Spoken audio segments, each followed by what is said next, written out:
লীলা সঙ্গিনীর শ্রীচরণে। আজকের এই নববৃন্দাবনে উপস্থিত সকল সাধুগুরু বৈষ্ণব ভক্তবৃন্দ এবং আমার ভক্তিমতী কৃষ্ণদাসী মা ও বোনেদের চরণেও রইল আমার সেই ভক্তিপূর্ণ প্রণাম।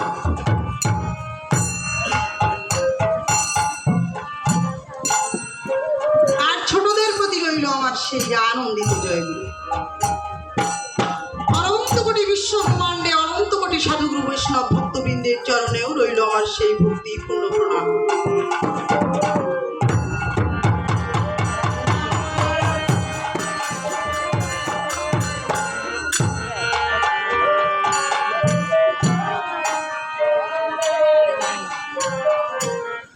আজ আমাদের কর্তৃপক্ষ দাদারা আমাদেরকে রাসের আসর করতে বলেছে। রাত্র 2টা থেকে 4টা পর্যন্ত রাস শুরু হয় 12টা থেকে। 12টার পর থেকে 4টার আগ পর্যন্ত রাস চলতে থাকে। তো 12টা থেকে 2টাও রাস করা যায়, 2টা থেকে 4টাও রাস করা যায়। দাদারা আমাদেরকে রাসের আসর করতে বলেছেন, রাস করতে বলেছেন। কিন্তু মা, ভগবানের রাস কি কেউ করতে পারে? কোনো মানুষের পক্ষে সম্ভব না। ভগবানের রাস কোনো মানুষ করতে পারে না। আজ এখানে যা অনুষ্ঠিত হবে, যা মঞ্চস্থ হবে, তা হলো ভক্তদের মনোরঞ্জনের চেষ্টা করতে হবে।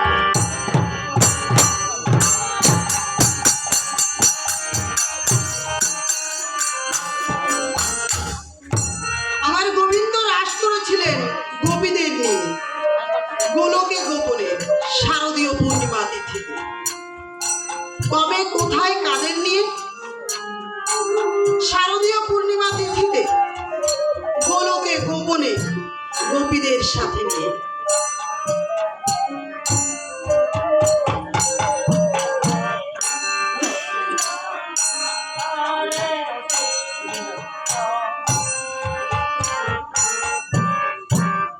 আমার গোবিন্দ যখন রাস করেছিল, এই রাসে কোনো পুরুষের অধিকার ছিল না। শ্রীমতী রাধারানী এবং গোপীদের নিয়ে রাস করছিল। রাস, রাস অর্থাৎ কি? আনন্দ। রাস শব্দের অর্থ আনন্দ। রাস অর্থাৎ রস, জগতের সমস্ত রস, প্রেম রস, ভাব রস, তত্ত্ব রস, আনন্দ রস, সমস্ত রসকে একত্রিত করিলে যাহা হয় তাই হলো আমার গোবিন্দের রাস। আমার গোবিন্দ যখন রাস করেছিল, এই রাসমঞ্চে দাঁড়িয়ে রেখেছিল দেবী মহামায়াকে। রাসমঞ্চে দাঁড়িয়ে রেখেছিলেন দেবী মহামায়াকে। একদিন রাস দর্শন করবার পর মহামায়া যখন গৃহে ফিরছেন, তখন কিঞ্চিত মাত্র প্রসাদ মহামায়া ভোলানাথের জন্য নিয়ে গেলেন। যখন মহামায়া গৃহে ফিরলেন, ভোলানাথকে ডেকে বললেন, প্রভু গো, আমি না তোমার জন্য একটু প্রসাদ এনেছি, তুমি গ্রহণ করো প্রভু।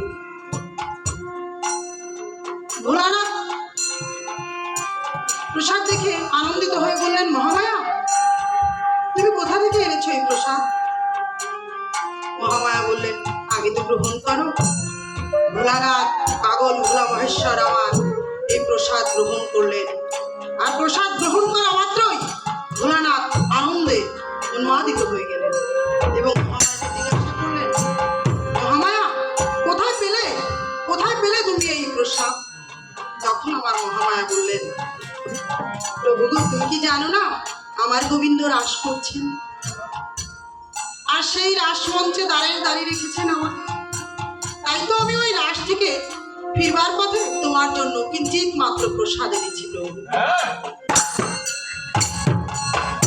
তখন আমার ভোলানাথ বললেন, মহামায়া, তুমি আমায় নিয়ে যাবে তোমার ওই রাস দর্শন করবার জন্য? তোমার গোবিন্দ যে রাস করছেন গোপীদের নিয়ে, তুমি কি আমায় নিয়ে যাবে ওই রাস দর্শন করবার জন্য? মহামায়া বললেন, না না প্রভু, ওই রাসে যে কোনো পুরুষের অধিকার নেই। তখন আমার পাগল ভোলা মহেশ্বর মহেশ্বর বললেন, মহামায়া, যে রাসের প্রসাদ সুধার সম, না জানি ওই রাসে আরো কত আনন্দ। তুমি একটিবার আমায় নিয়ে চলো।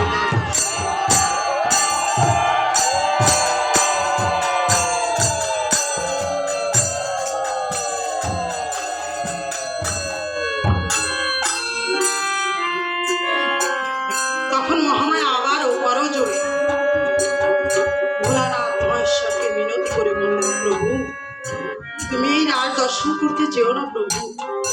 এই যে আমার গোবিন্দের রাস, যে রাসে কোনো পুরুষের অধিকার নেই, শ্রীমতী রাধারানী আর গোপীদের নিয়েই করছেন সেই রাস। তুমি আর একবারও বলুন ওই রাস দর্শন করবার কথা।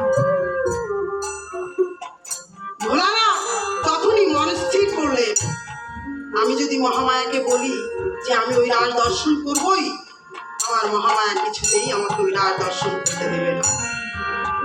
অতএব আমি মহামায়াকে না জানি গোপনে শ্বেত গোপিনীর বেশ ধারণ করে ওই রাস দর্শন করব। শ্বেত গোপিনী অর্থাৎ সাদা কাপড়ে মোড়ানো গোপিনী।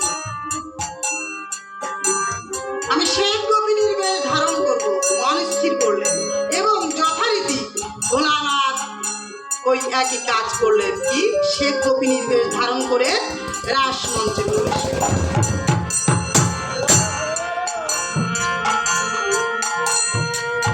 যখনই রাস মঞ্চে ভোলানাথ প্রবেশ করেছেন, সঙ্গে সঙ্গে রাসের আনন্দ তো একদম মাটিতে মিশে গেছে, আর রাস চক্র বন্ধ হয়ে গেছে।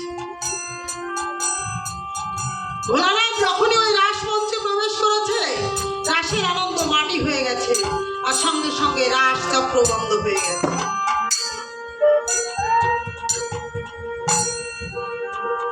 প্রাণ গোবিন্দ মহামায়াকে ডেকে বললেন, মহামায়া। মহামায়া গিয়ে করজোড়ে প্রাণ গোবিন্দের কাছে বলছেন, প্রভু গো, আমি কি কিছু ভুল করলাম? গোবিন্দ তখন বলছে, মহামায়া, এই রাস মঞ্চে কোনো পুরুষের অধিকার হয়েছে। মহামায়া তখন বললেন, প্রভু গো, আমি জানো তো এই রাস মঞ্চে কোনো পুরুষকে ঢুকতে দিইনি। আমি জানো তো এই রাস মঞ্চে কোনো পুরুষকে ঢুকতে দিইনি, রাস মঞ্চে কোনো পুরুষকে ঢুকতে দেখিও নাই।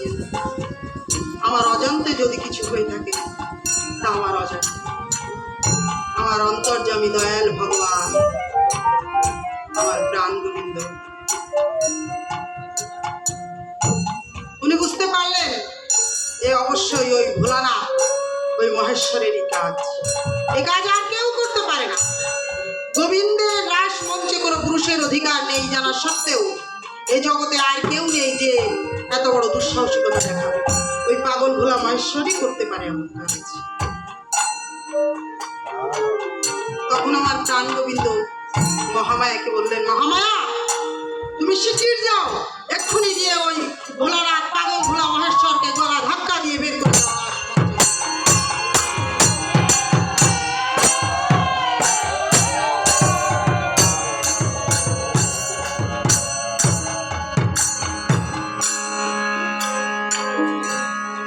সঙ্গে সঙ্গে মহামায়া রাস মঞ্চ থেকে ভোলানাথকে বের করে দিতে গেলেন এবং ভোলানাথকে বললেন,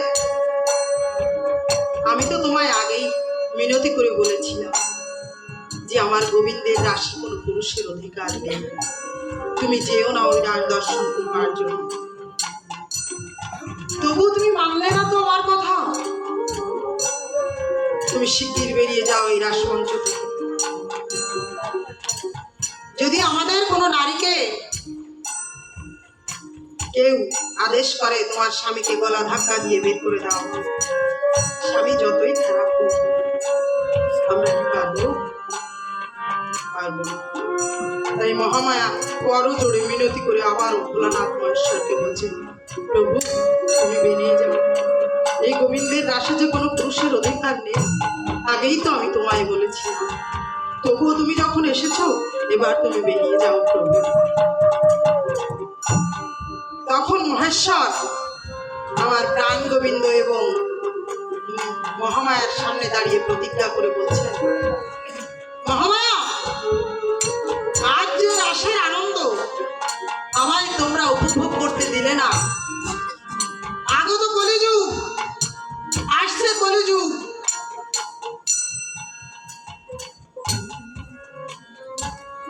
এই কলিযুগে আমি কেঁদে কেঁদে সেদে সেদে বৈকুণ্ঠ ধাম থেকে প্রাণ গোবিন্দকে নামাবো কলির ভূমিতে। প্রতিটি জীবের দ্বারে দ্বারে আমি মেলাবো এই রাস মেলা। আমি হব অদ্বৈত এবং অদ্বৈত রূপে আমি ভগবানকে কলির ভূমিতে নামাবো। আর আজ যে হরিনাম হচ্ছে দ্বারে দ্বারে, প্রতি গৃহে গৃহে এই যে হরিনাম হচ্ছে, এই সেই রাস, সেই গোলকে গোপনে যে রাস করেছিলেন আমার গোবিন্দ, বৃন্দাবনে যে রাস করেছিলেন আমার গোবিন্দ, সেই রাস আর কলির জীবের ঘরে ঘরে এই মহা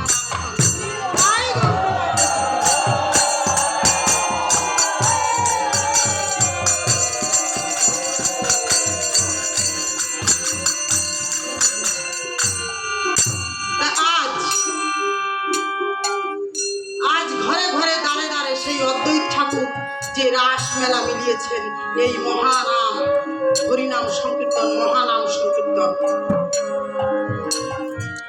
তারক ব্রহ্ম মহানাম সংকীর্তন। তাও বাবা, আমরা এই হরিনাম সংকীর্তনকে কেন বলি তারক ব্রহ্ম মহানাম, কেন বলি?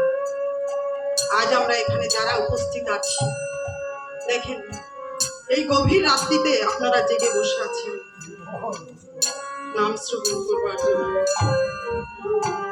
নাকি রাস হবে আসলে আপনারা দর্শন করবেন। আমার ভগবান শ্রীকৃষ্ণ গীতায় যাদের কথা বলেছেন জ্ঞানী ভক্ত, আজ আমি দেখতে পাচ্ছি এই নববৃন্দাবনে বসে আছে সমস্ত।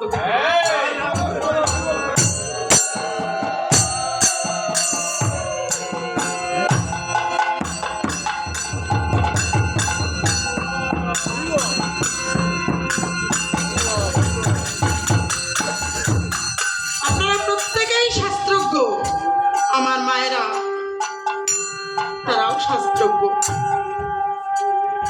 আজকের দিনে দাঁড়িয়ে কোনো মা, কোনো দাদা, কোনো বাবা নেই যারা শাস্ত্র সম্বন্ধে অভিজ্ঞ নয়। তাই এই জ্ঞানী ভক্তের বাজারে দাঁড়িয়ে আমি কি বলবো,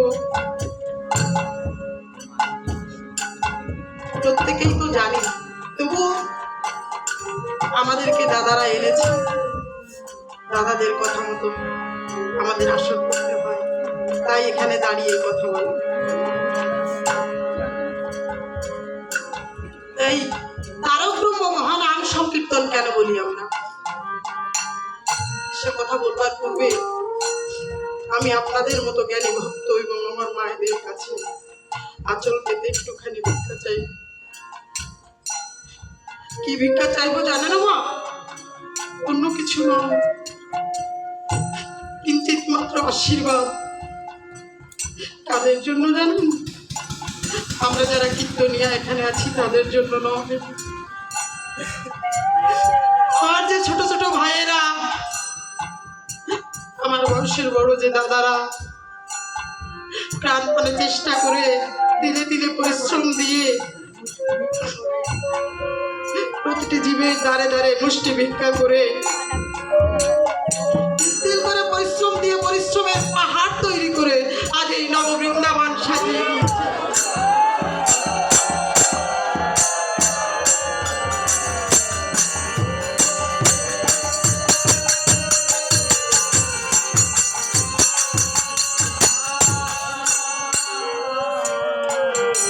আমি আমার সেই দাদাদের জন্য, সেই ভাইয়েদের জন্য একটুখানি আশীর্বাদ চাইবো। আপনারা সবাই আশীর্বাদ করবেন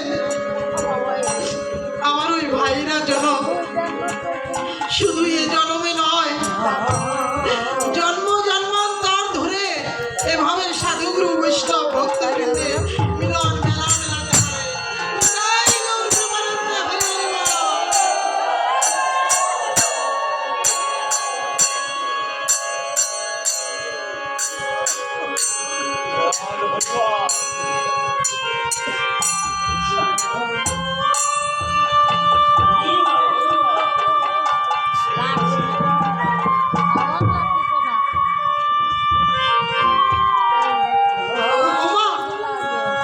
যোগ্য ব্যক্তি না হলে যোগ্য করা যায় না। অঢেল টাকার মালিক আছে অনেক এই পৃথিবীতে, কোটি কোটি টাকা, মিলিয়ন মিলিয়ন টাকার মালিক আছে, কিন্তু মা যোগ্য ব্যক্তি না হলে যোগ্য করা যায় না। হরিনাম সংকীর্তন দেওয়া যায় না, বাড়িতে বৈষ্ণব বানায়ন করা যায় না। ঠাকুর অনুকূল চন্দ্রের তার একটি বাণীতে বলেছেন, যিনি আগে ঝাঁপ দিয়েছেন, যিনি আগে পথ দেখিয়েছেন, সেই তো নেতা। নতুবা শুধু কথায় কি নেতা হওয়া যায়? ও বাবা, মুখে মুখে নেতা হওয়া যায় না। আজ আমাদের দেশের এই করুণ পরিস্থিতির মধ্য দিয়েও আমার সেই ভাইয়েরা আমাদের সনাতন ধর্মের সেই স্তম্ভকে আঁকড়ে ধরে রেখেছেন। তাদের জন্য আপনারা আশীর্বাদ করুন। জয় গৌর প্রেমানন্দ, হরি হরি বল।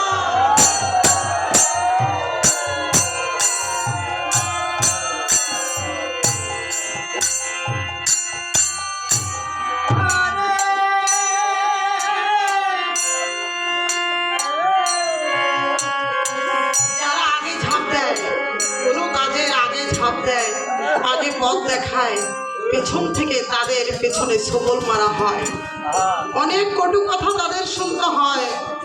আজকের এই যজ্ঞ সমাপন করতে গেলে তাদের পিঠের দিকে তাকালে দেখা যায় পেছনে কত নোংরা কথা, কত খারাপ গালিগালাজ, সাপের দংশনের মতো সবল দিতে থাকে তাদের, তবুও তারা থেমে থাকেনি। তাই আমি আরেকবার তাদের জন্য আশীর্বাদ চাইব। নিতাই গৌর প্রেমানন্দ, হরি হরি বল।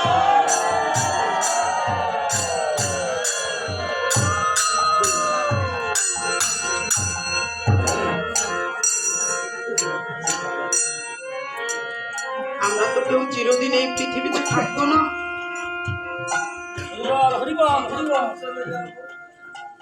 ও বাবা, নিঃশ্বাসের তো বিশ্বাস নেই। আজ আছি, কাল হয়তো থাকবো না। এই পৃথিবীর বুকে পড়ে থাকবে আমাদের কর্ম। আজ আমি এখানে দাঁড়িয়ে কথা বলছি, আগামী বছর এই দিনে হতে হতে আমি নাও থাকতে পারি।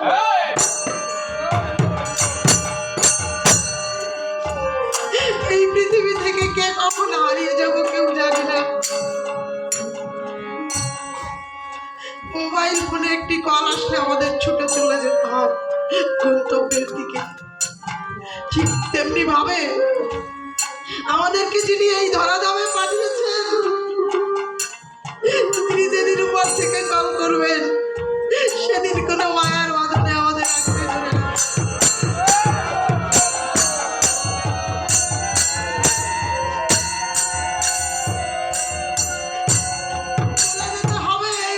পৃথিবী থেকে বাবা মাকে ছেড়ে যেতে হবে, স্ত্রী পুত্রকে ছেড়ে যেতে হবে, সেদিন সঙ্গে আর কেউ যাবে না। তাই আজ এই আসলে দাঁড়িয়ে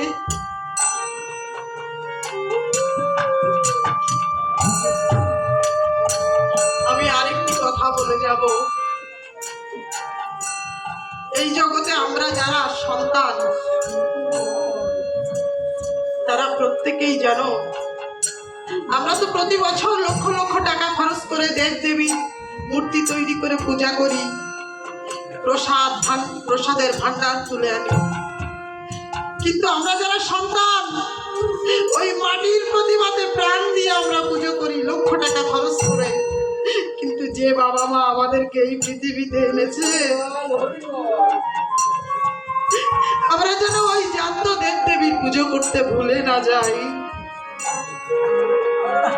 আমরা তো মাটির প্রতিমায় প্রাণ দিয়ে তার পূজা করি, কিন্তু বাবা, যে জ্যান্ত দেব দেবী আমাদের প্রত্যেকের ঘরে আছে, যারা হারিয়েছি তারা জানি।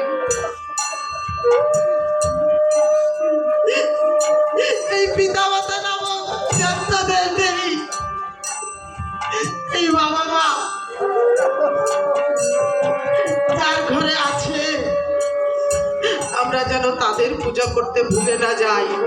আজ থেকে যারা করেছি, যারা করিনি, আজকের পর থেকে, এই আসরের পর থেকে যেন আমাদের পিতা মাতার প্রতি সে দেব দেবী জ্ঞানে আমরা তাদের পুজো করি। কারণ আজ আমরা সন্তান, কাল আমাদের জন্য ওই আসন প্রস্তুত হচ্ছে, কাল আমরা বাবা মা হব। কেউ হয়েছি বাবা মায়ের আসনে না বসলে বোঝা যায় না বাবা মায়ের মর্ম কি। তাই যেটুকু সময় এই পৃথিবীতে থাকি, মাটির প্রতিমা পুজবার পূর্বে, মাটির প্রতিমা পুজবার আগেই যেন ওই জ্যান্ত দেব দেবীর চরণে আমরা প্রণাম করি।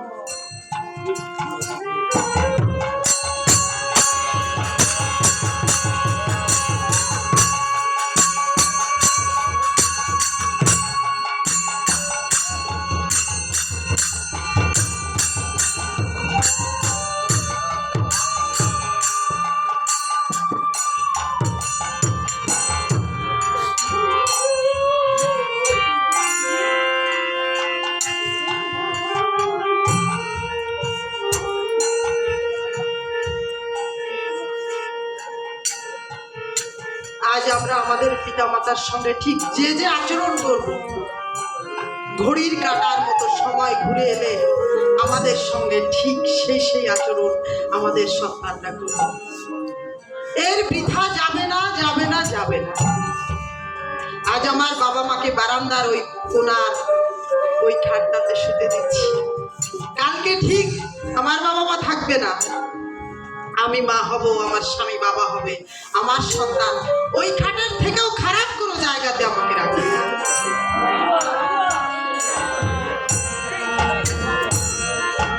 তাই বলছি বাবা, করাই পাওয়ার জন্য নেই, না করে যে পেতে চায় দুঃখ তার পিছিয়ে থাকে। আমি যেমন করবো ঠিক তেমন পাবো। যাক, আমি আমার কথা নির্ধারণ করলাম না। আমি যে কথায় ছিলাম, তারক ব্রহ্ম মহানাম সংকীর্তন কেন বলি আমরা? তারক অর্থাৎ যিনি তারণ করেন, তারক অর্থাৎ যিনি তারণ করেন, জীবকে পাপ থেকে পরিত্রাণ দেন যিনি, তিনিই হলেন তারক। তাই তো আমরা বলে থাকি তারক ব্রহ্ম মহানাম সংকীর্তন।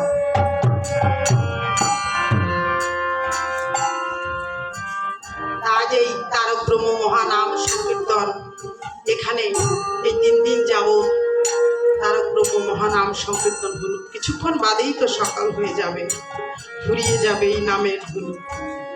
আমরা যে যার গন্তব্যে চলে যাব।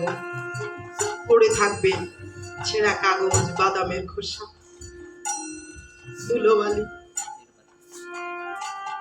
তাই এই আসর থেকে যার যা মনস্কামনা আছে ঈশ্বরের কাছে জানিয়ে আমরা যেন সেই প্রতিজ্ঞায় বদ্ধ হই যে আমাদের গৃহে যে জ্যান্ত দেব দেবী আছে আমরা তাদের অবহেলা করব না, ওই পিতা মাতার সেবা করব যতদিন